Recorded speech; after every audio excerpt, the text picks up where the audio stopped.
Hey, I'm Kev, Mr. Cole. Welcome back to MotoGP 18 as Mario's won the last two races as he heads to the finale in Valencia, battling for 6th in the championship. Can he achieve it and win the final race of his rookie Moto3 season? As here goes Mario for his free qualifying out as NC Connect on par with a 40 flat.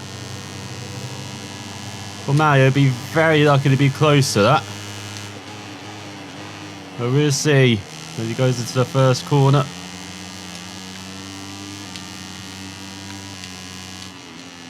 And he's just going to settle down with this opening lap, just explore this circuit, which seems to be a bit more open than in previous editions. There's no real kink through that left-hander now. But you can see he's 0.3 back after the first sector, so maybe a second and a half back overall. After all these sectors that are right-handed, definitely can't take that as quick as you could. And on the left-hander, you can actually go uphill. You can break a bit deeper into that corner. And it's not as scary on the outside now. There's always just 4 tenths down, McDonald. And this, that. Well, you can really follow that left-hander around again. Just like in previous editions. And through the right. Be just as aggressive through there, and oh, the ridge on the step out. And look at Mario, just 2 tenths back. Be careful through the right, again on the power through the left. Now the final corner. Oh, you can actually open it up now. Always felt like you're battling with the curve there. If you open up that corner in previous editions, now you can. As Mario's going to cross the line with a 41.6. Not bad for his first step. It's still got 2 in the bag though. Let's see what he can do in his second effort now that he knows this course. Well, he can run right in the first corner and cost himself a few tenths.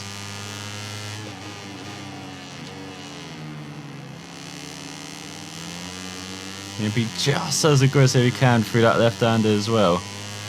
And he's 5 tenths up apparently. Look at Mario go. He's going to the second sector, a bit wide for the right-hander. And get hard on the power before you would like to. Then uphill through the left. Just follow that curb. Get hard on the power again. Using all of the exit curb there as well. It's not raised up as well as before. And he's a second up apparently, Mario. He is liking this adventure now then. He's been very aggressive on this lap. It may not look like it, but he really is trying to push every apex. You go a bit wide through the right hand, down off 39.1 for Martin, and McDonald's right on that pace.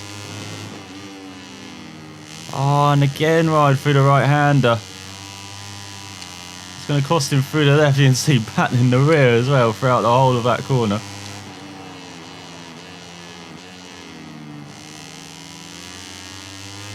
But nice and early onto the power, onto this start-finish straight. So important to get a good run. Now the final corner, but it's not going to be a pole. It's going to be a 39.9. It's 8 tenths off, and this is his final lap. You can see time almost run out in the qualifying session. He takes the first corner nicely, using all that curb on the exit again. Oh, on the power, a bit early through the left. Might cost him some time. Now he's up. There definitely is a bit more of a flow to this circuit now, which is pretty nice to ride around. Especially on this Moto3 machine, which Mario is really utilising. As he goes down this back straight past, look at that crazy crowd to the right hand side, waving their flags like they just don't care. He's 2 tenths up, Mario. How about this for a last second lunge for pole, but that's cost him a couple of tenths. Did not like getting on the power there out of the right hander. Or should I say left hander? Now he's into a right hander. Liked it much better out of there. And he's just down on Martin, but the final sector is where he lost time previously. This time much better on the power. Still, he's probably cost some time through that corner.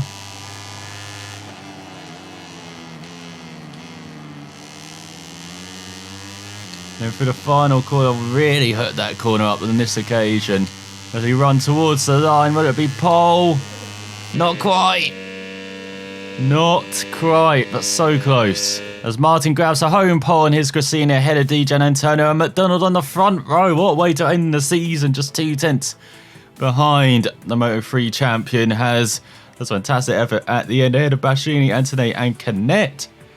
The second row then Bezzecchi, Della Porta and Otel. Mino ran out the top 10 ahead of Rodrigo and Suzuki. Then Arbolino, Alonso Lopez, a bit better in qualifying but still poor for the Estrella Galicia rider. Then McPhee in 15th. On the 6th row, Kornfeld, Arenas and Ramirez. A Mazer, Bergen can score some points this season, and Tuba on the 7th row.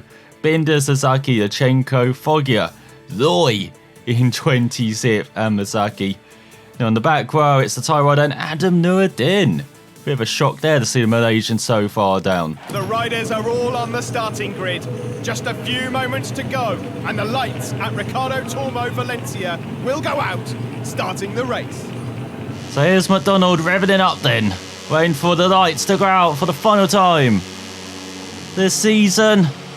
As he gets underway, what a shocking start though. He's going to drop outside the top 10 approaching the first corner like he was standing still. Look at McPhee. He's outside the points even. McDonald. But he makes it 4 wide, gets down the inside. Got a good run on McPhee, heading towards the next left. Got a good run on quite a few riders. He's right behind. Is that Lopez or Canet he's right behind? It's Canet. He's down the inside, Canet almost down the inside of Otto as well for Sip. Maybe he is down through the right hander, squeezes by the German. So McDonald back up to Sip. As he's behind Bezzecchi as well with a superb run out. The left hander down this bendy back straight. This to the inside of the Italian. Tries not to outbrake himself. Slightly does, just about holds onto the bike. And it looks like he's held on to a top 5 position, just.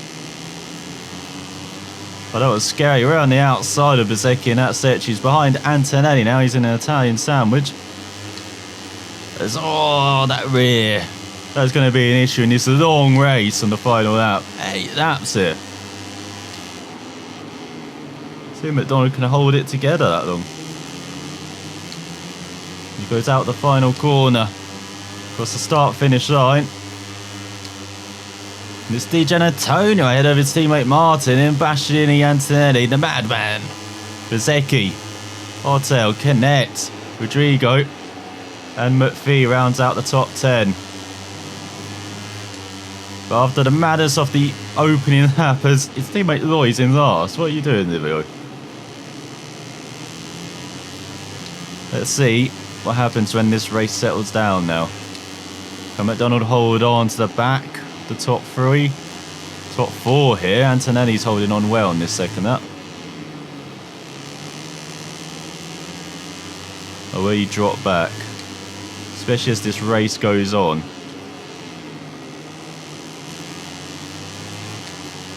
He's not close to Antonelli. Get that slipstream down this back straight past the flags. Oh, look at all the flags. Looks like got every nation's flag to the side there. That's nicely out of that left-hander from McDonald. Not close enough to make a move though on this second lap. Just being patient. Got to look after the tyres as well. Everyone on softs. And for once, not leery that rear end out of the right hander. That's going to be important to save that rear tyre.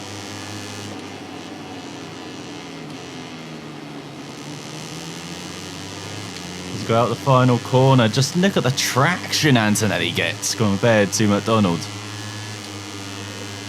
There's Dijan Antonio, 39 fat, McDonald 39.6.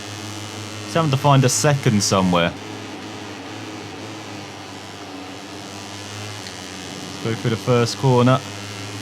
Oh, and Antonelli's dropping back as well. In the top 3. Well, I might be seeing that. I might have to already pick up the pace. Oh, he's got a great move on Antonelli. Great run, should I say. Great move as well. Up into 4th. We go for the right-hander. He's just got superb flow, this circuit. As I said, less than 20 years old. Definitely feels and looks like a modern circuit.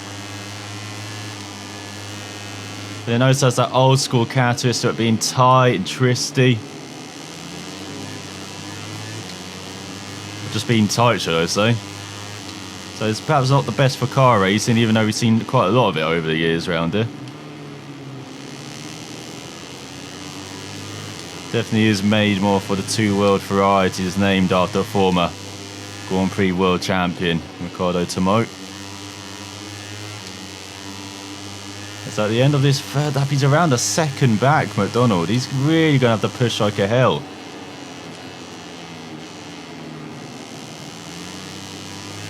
Again on this top 3. But at least he's ahead of Antonelli. So he's got some clear track in front of him. There's a 39.5 there. And 1.7 seconds back of Bastianini. It's DJ Antonio still leads. Ugrassini 1-2. Canet up to 6th ahead of Bezzecchi. So for McDonald is Crest for a 3rd race win in a row. The difficult Crest at the moment, but he's gained half a second in that first sector alone. Definitely is pushing hard. So San Marino rider wants to end this season on a high, get himself in shot window for almost every team out there. Lots of teams are interested in him. Especially after those victories in Phillip Island. And then last time out chasing down Canet and winning in Malaysia. No doubt that impressed a few team managers.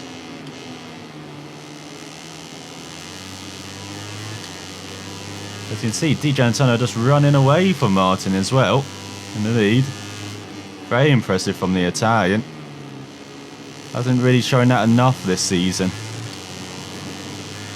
Luciani, his Spanish teammate.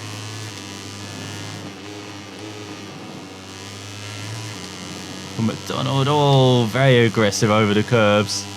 Trying to carry so much speed through there.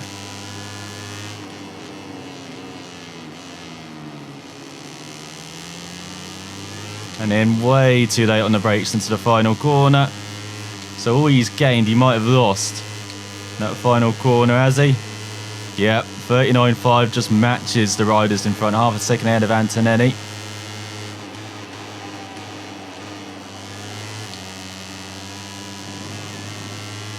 As we're into the second half of the race.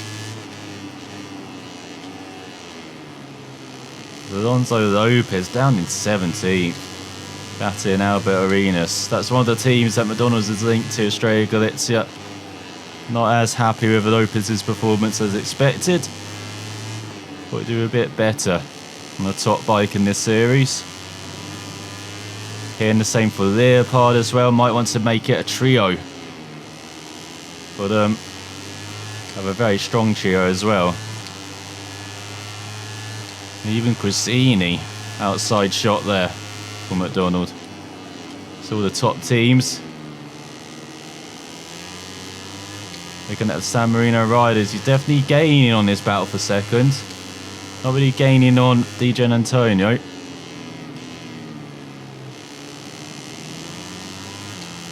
Definitely gaining on Bastianini and Martin. Look at that 0.8 behind now.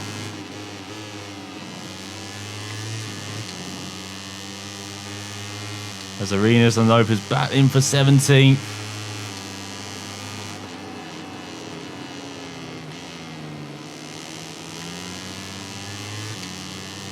Again, he's lost a few tenths out of that final corner. He does a 38.9. That's what we want to see from McDonald. He's a second back, doesn't have fastest out the race.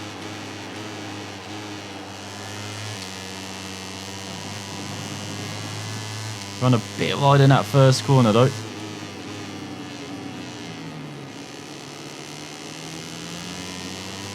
There's Lopez ahead of Arenas again. Oh, a bit far back from Bastianini, but he takes a little look. That's the Italian, no, he's there.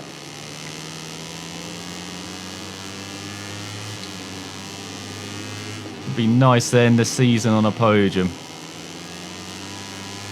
Drinking that champagne. McDonald's got a bit of a run here on Bastianini. Is he too far back from the Leopard though? Into the left-hander. Oh, he forces the issue. He's running wide. It's just like with Bezzecchi earlier, but he makes it past the Italian.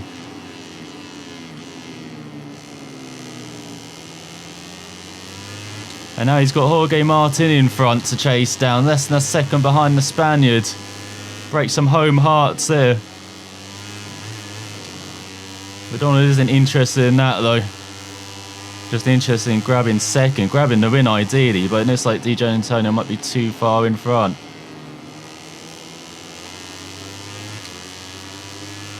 Let's go out the final corner.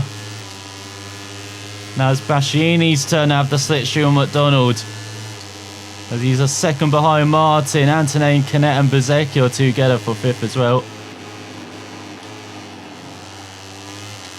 McDonald back ahead. Got Bastianini in that first corner.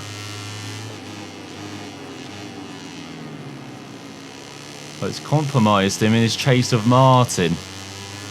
No doubt would have gained a few more than a couple of tenths in that first set. He wouldn't battling with the Italian.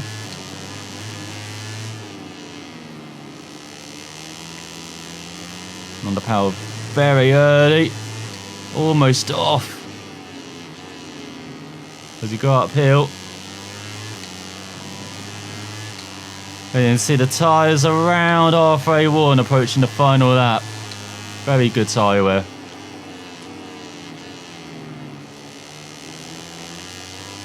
You can see almost losing the rear there. Under braking. It kind of steered the bike, you saw. Not sure McDonald wanted that. But you can see he is closing on Martin. Half a second this lap so far.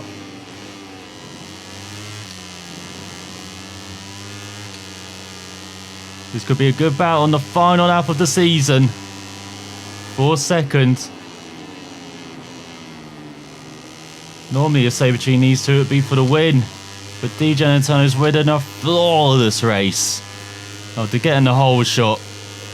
He's escaped his teammate. He's less than a second ahead of McDonald. Bastianini 3 tenths back. In 4th. And McDonald very aggressive in that first corner.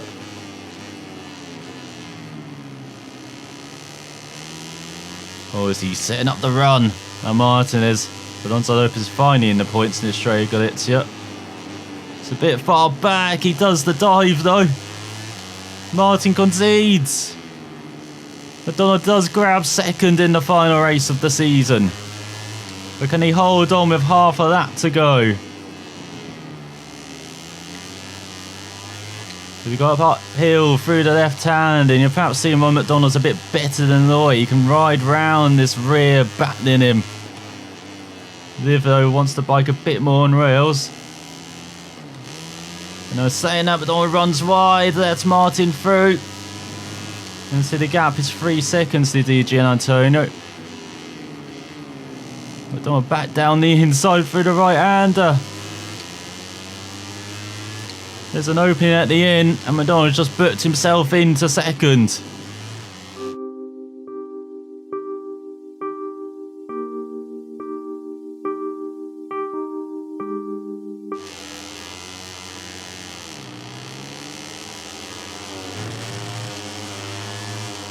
It gets hit by Canet in the final race. As we go through the final corner, McDonald. It should have been second, but instead it will be 5th. As Martin beats Bastianini to the line. Antonelli. McDonald. Always excitement with this guy to the final corner. As he gets some just rewards though, from a good ride in the final race. So Di Giannantonio wins the final race of the season by less than 4 seconds ahead of his teammate Martin, making it Grassini 1-2. With Bastianini rounding out the podium on his Leopard in third. Then Antonelli, Madonna rounds out the top 5 just ahead of Arnold Canet. Then Bezzecchi, Otel, Rodrigo round out the top 10. It's Joachim Kornfeld, good result for the veteran, in 10th. Then we got Suzuki, Della Porta down in 12th. Mino, Ramirez and John McPhee grabs the final point of the season ahead of Tony Arbolino by less than a 10th of a second. Donzo Lopez in 17th. Looking outside the points, got Tuba in 20th. Bulliga in 23rd, Yachenko 24th. And it was Mazaki, wasn't it? The other rider, he didn't score a point this season in 26th. Loy in 27th. Dreadful from the Belgium. And Foggia in last on his VR46 machine. So the final championship standing see Martin 419, 63 points ahead of Canet.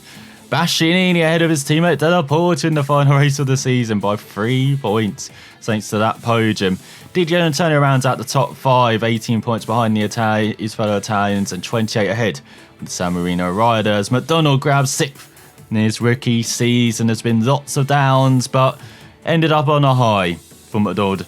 A high side as well, but mostly on a high as well, as he's just 2 points ahead of Bezzecchi in the end.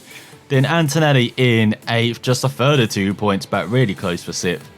Otel in 9th ahead of Mino, grabs the top 10 just ahead of Suzuki, who goes ahead of Alonso Lopez in the final race of the season. Same for Rodrigo, up to 13th ahead of Sasaki.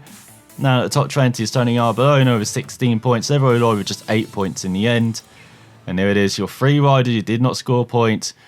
Berger, there's Albert Arenas, who did not get the wooden spoon. It goes to Yachenko in the end. So Repsol Honda won the team's rankings. The constructors' rankings goes to Honda, and MotoGP champion is Marc Marquez.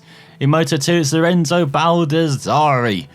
And in Moto3, they've forgotten how many overtakes were taking place. It certainly was an aggressive ride there from a couple of riders, but not for the winner, Di Giannantonio. So now, where is McDonald going to ride next season? Does he want to stay with the Avinti Academy team, or does he want to go up to Moto2 on the Calyx alongside Simone Corsi, or alongside Isaac Vinales, or alongside Fabio Coulthard and Danny Kent on the speed up, and alongside Joe Roberts and Stephen Odendahl on the NTS? Then a Ford Racing machine alongside Eric Granado and Stefano Manzi of the Suter. Then Nakashima and Paoli and Honda Team Asia on board the Calyx. And Jules De Niro on the SAG team with Calyx as well.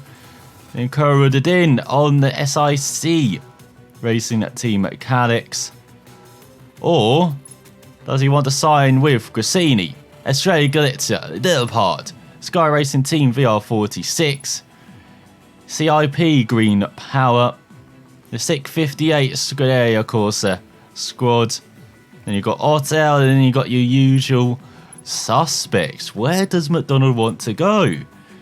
As you can see, his team performance is not the greatest. If he wants to challenge for the title, he has to join one of the top 3 teams, no doubt about that. So will it be Leopard, Estrella Galizia, or Grassini?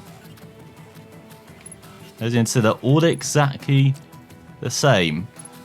Now, Estrella Galizia, their Spanish outfit. I'm not sure he's going there on board the Honda. They're all Hondas as well. He's ridden on a KTM this season, remember. And you've got the Grassini team. Jorge Martin and Di Giannantonio seem to be working well, both in the top 5 in the championship. Di Giannantonio winning ahead of Martin as well to end the season. I'm not sure they want to ruffle up those feathers. Then you have the team that finished 3rd and 4th with Bastianini and Della Porta batting to the final race in the championship. And look at that 98, it just fits that Estrella Galizia machine pretty well. But the Leopard Racing team, even better. As the personal manager remembers that he's got an email account to his rider and says that we've got to finish at least 3rd in the championship. It definitely is a step up for Mario McDonald. And how will he handle it next time out in the first race of the season round at the Saudi International Circuit in Qatar. Can it be a more successful outing than he had on his first time on the Avintia racing machine on board that KTM? Now he's on a Honda, now he's on a championship battling machine. Will he be challenging for a victory next time out in his debut ride on board the Leopard racing machine alongside the Italians, Bassini and Della Porta? So for watching and find out next time.